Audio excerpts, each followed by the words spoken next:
Pingwa.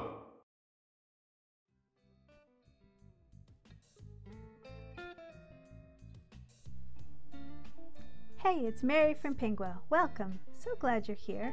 We're going to look at another hide and seek variation, and this is the one that is the easiest to set up and the easiest to make work. Let's take a look. Here we are in Critter 5, and Critter 5 has some code set up. Critter 5 is hiding, and there's Critter 6 without any code yet. We'll get Critter 6 set up in a moment, but here's Critter 5. Let's take a look at how Critter 5's code is set up and how it works. There's Critter 5 following Critter, and Critter 5 was hiding near Yellowknife near the lake. When the green flag is clicked, Critter 5 will hide and will go to x -52, y -101. All wrapped in a forever block we have if the distance to Critter is less than 10, then show. Let's take a look at that. So Critter's going to look for Critter 5 near Yellowknife.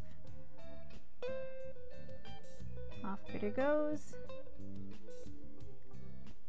And there's the fish that's also hiding.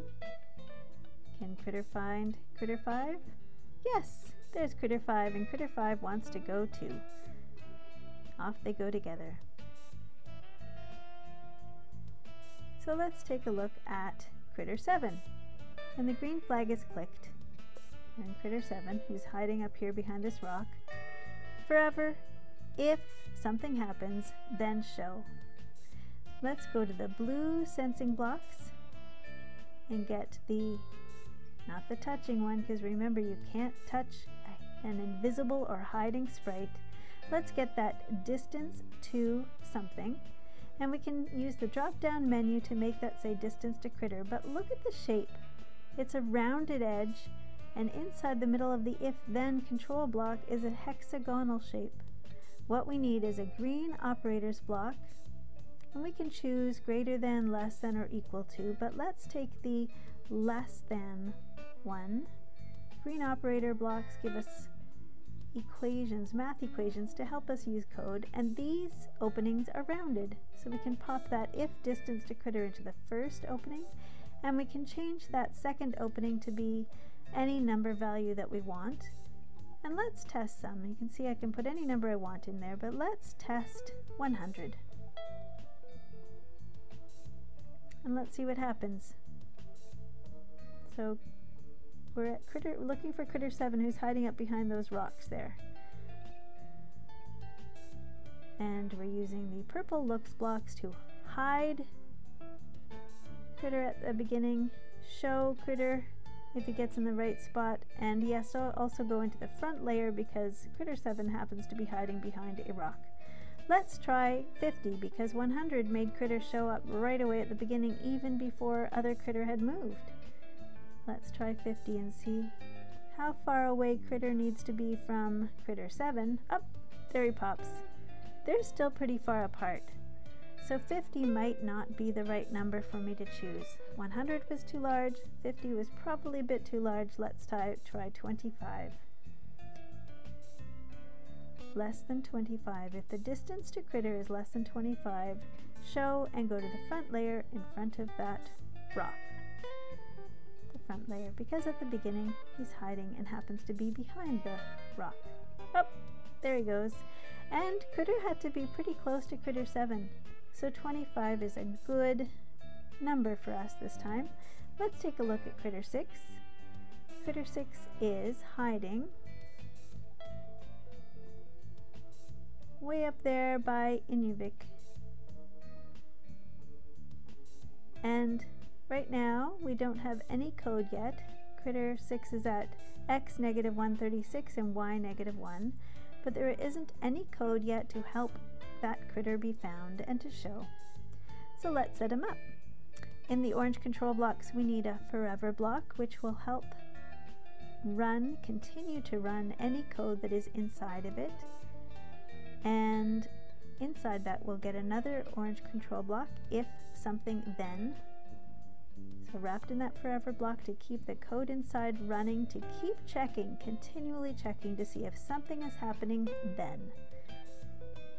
So for that hexagonal block, we're going to need a couple of blocks. We need the distance 2, and we're going to use the drop-down menu to choose critter. That's who we want to be seeking, but it does not fit into that hexagonal opening inside the if-then block. The distance to critter, the blue sensing block, light blue sensing block, has a rounded edge. Yes, we need a green operators block, which is the math equation that compares two factors and one of them needs to be less than the other. Now we can pop that distance to critter into the first opening, and in the second opening we can choose whatever value number we want to be. The distance to critter has to be less than that number. And when we experimented with the other critter, with critter 7, we discovered that 25 was a really good number. And if the distance to critter is less than 25, then critter 6 will show. And we get that from the purple looks blocks. Remember that critter 6 is up there by Innovic. Let's test and see. So there's critter, and critter 6 is hiding up here where I've got the cursor. Let's see if critter can find him. Aha, yes. There's critter 6.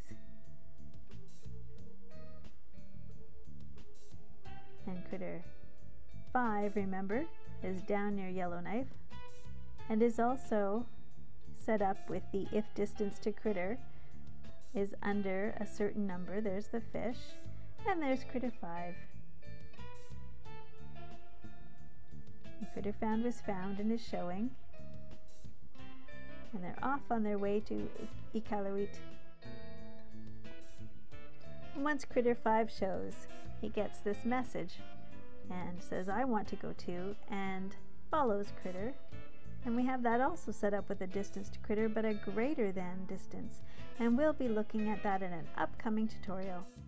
Here they are on their way to Iqaluit to look for more friends. And there's another friend. Friends are hidden all over the north. You can download this game or access it online at the Pingua Studio and add more code and more friends. Hope to see you in the next video. So glad you were here. Thank you so much. Tune in to pingua.com for lots more fun.